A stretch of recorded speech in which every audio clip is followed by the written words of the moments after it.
A página branca indicará o discurso ou a supressão do discurso? A página branca aumenta a coisa ou ainda diminui o mínimo?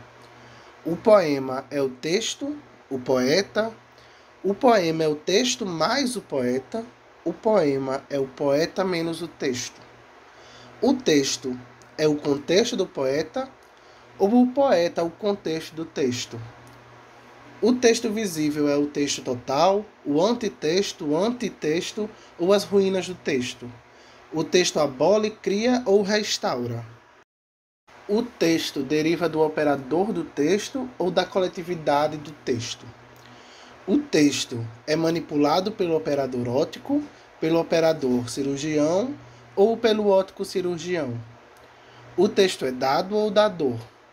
O texto é objeto concreto, abstrato ou concreto abstrato? O texto, quando escreve, escreve ou foi escrito reescrito? O texto será reescrito pelo tipógrafo, o leitor, o crítico, pela roda do tempo? Sofre o operador. O tipógrafo trunca o texto. Melhor mandar a oficina o texto já truncado. O texto é o micromenabol do poeta ou o poeta é o macromenabol do texto? A palavra nasce-me, fere-me, mata-me, coisa-me, ressuscita-me. A palavra cria o real cria a palavra. Mais difícil de aferrar, realidade ou alucinação? Ou será a realidade um conjunto de alucinações? Existe um texto regional, nacional ou todo texto é universal? Que relação do texto com os dedos, com os textos alheios?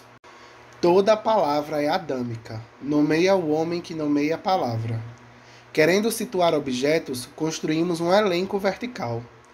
Enumeração caótica antes definição. Catalogar próprio do homem. Morrer. Perder o texto. Perder a palavra, o discurso. Morrer. Perder o texto. Ser metido numa caixa, com texto sem texto. Juízo final do texto. Serei julgado pela palavra, do dador da palavra, do sopro, da chama. O texto coisa me espia, com o olho de outrem. Talvez me condene ao ergástulo. O juízo final começa em mim, nos lindes da minha palavra.